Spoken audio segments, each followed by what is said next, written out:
नरेंद्र मोदी को वोट लोगों ने दिया है ना बिहार में। नरेंद्र मोदी के जाति के कितने लोग बिहार में रहते हैं? एक भी नहीं।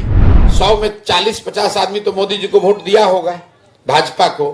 वो 40-50 आदमी मोदी जी के जाति का तो नहीं है। जब दोनों लोग चोर दिखते हैं, दोनों गलत दिख रहे हैं, दोनों एक तरह के दिखते हैं, तब आदमी ये कहता है चलिए दोनों तो एक के जैसा है, अपना जात वाले को दो कम से कम। तो हमने 15 महीने से अपना घर छोड़ा है, तो आप हमको समझ रहे हैं कि हम बहुत महान आदमी हैं, साधु महात्मा हैं। नमस्कार, आप देख रहे हैं एक न्यूज 24 और मैं हूं स्वाति आपके साथ। अक्सर विकास के मुद्दे पर बिहार सरकार एवं केंद्र सरकार को घेरने वाले प्रशांत किशोर ने अब देश के प्रधानमंत्री नरेंद्र मोदी को अपने निशाने पर लिया है। खबर को विस्तार से जानेंगे, उससे पहले आप इस वीडियो में देखिए कि किस तरह चुनावी रणनीतिकार एवं जन सुराज यात्रा के सूत्रधार प्रशांत किशोर ने देश के प्रधानमंत्री पर किस तरीके से सवाल उठाया है। भाई दोनों नेता जो खड़ा है दोनों चोरे दिख रहा है, तो पब्लिक कहती है चलिए दोनों तो चोरे हैं तो अपना जाते वाले चोर को दे देते हैं। लेकिन अगर उसमें कोई ईमानदार दिखेगा, अगर दोनों में कोई एक ईमानदार दिखेगा, तो जनता इतनी बेवकूफ नहीं है। अगर कोई ईमानदार दिखेगा तो जनता उसको वोट देगी। नरेंद्र मोदी को वोट लोगों ने दिया है ना बिहार में। नरेंद्र मोदी के जाति के कितने लोग बिहार में रहते हैं? एक भी नहीं। लेकिन लोगों ने ऐसा समझा कि मोदी जी को वोट देंगे तो हमारा विकास होगा, तो लोगों ने जाति धर्म से ऊपर उठकर वोट दिया उनको। अब उन्होंने काम नहीं किया वो अलग बात है, लेकिन लोग तो जाति से ऊपर उठकर वोट दिए ही है ना भाई। यहां जितने लोग बैठे हैं, मान लीजिए इसमें 100 आदमी अगर है, 100 में 40-50 आदमी तो मोदी जी को वोट दिया होगा, भाजपा को। वो 40-50 आदमी मोदी जी के जाति का तो नहीं है। सिर्फ जाति की बात नहीं है। मैंने क्या बताया, जब दोनों लोग चोर दिखते हैं, दोनों गलत दिख रहे हैं, दोनों एक तरह के दिखते हैं, तब आदमी ये कहता है चलिए दोनों तो एक के जैसा है, अपना जात वाले को दो कम से कम। अगर एक आदमी अच्छा दिखेगा तो बिहार की जनता में वो समझ है, वो ताकत है, लोग आगे बढ़ेंगे, उसका सही चुनाव करेंगे। हर आदमी परेशान है। हम अभी 15 महीना से पैदल चल रहे हैं, तो कितना लोग कह रहा है भैया अपना घर परिवार छोड़कर ही 15 महीना से पैदल चल रहे हैं।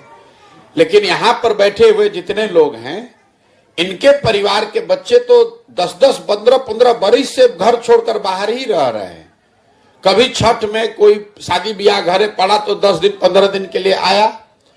तो हमने 15 महीने से अपना घर छोड़ा है, तो आप हमको समझ रहे हैं कि हम बहुत महान आदमी हैं, साधु महात्मा हैं। आपका बच्चा 15-15 साल से बाहर रह रहा है।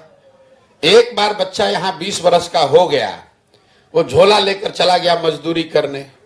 जब तक उसके शरीर में ताकत है उसको बाहर मजदूरी ही करना है। बिहार के लोगों को उनके मताधिकार के बारे में जागरूक करते हुए जन सुराज के सूत्रधार प्रशांत किशोर ने बड़ी बात कही।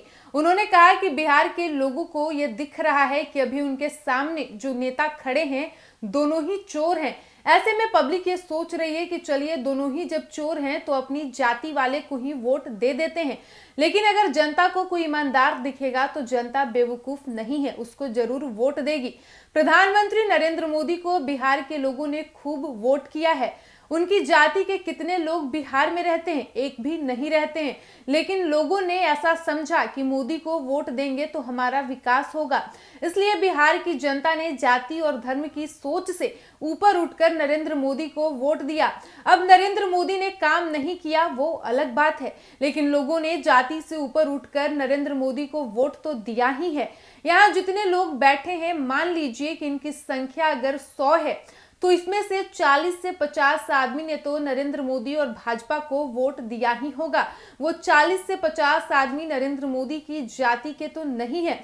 सिर्फ जाति की बात नहीं है। जब जनता को सारे नेता चोर दिखते हैं तो एक तरह के दिखते हैं, तो आखिर में जनता कहती है कि दोनों तो एक ही तरह के हैं, तो चलिए अपनी जाति वाले को ही वोट देते हैं। अगर एक आदमी अच्छा दिखेगा तो बिहार की जनता में वो समझ और ताकत है कि आगे बढ़ेंगे और सही व्यक्ति का चुनाव करेंगे। तो आपने सुना चुनावी रणनीतिकार प्रशांत किशोर को, जिन्होंने प्रधानमंत्री नरेंद्र मोदी पर आज तंज कसा है। उन्होंने बिहार की जनता को मताधिकार को लेकर जागरूक करते हुए कहा कि बिहार की जनता ने जाति से ऊपर उठकर प्रधानमंत्री और भाजपा को वोट किया। उन्होंने कहा कि नरेंद्र मोदी के जाति का कोई भी आदमी बिहार में नहीं रहता है, इसके बावजूद यहाँ की जनता ने उन पर अपना भरोसा जताया। लेकिन इसके बावजूद देश के प्रधानमंत्री नरेंद्र मोदी ने बिहार के विकास को लेकर अब तक एक बैठक तक नहीं की है। फिलहाल इस वक्त की खबर में इतना ही, और ऐसे ही तमाम खबरों के लिए देखते रहिए एक न्यूज 24। वीडियो पसंद आया हो तो वीडियो को लाइक करें, शेयर करें, साथ ही हमारे यूट्यूब चैनल एक न्यूज 24 को सब्सक्राइब कर ले। यदि आप हमें फेसबुक पर देख पा रहे हैं तो हमारे फेसबुक पेज को भी फॉलो करें। धन्यवाद।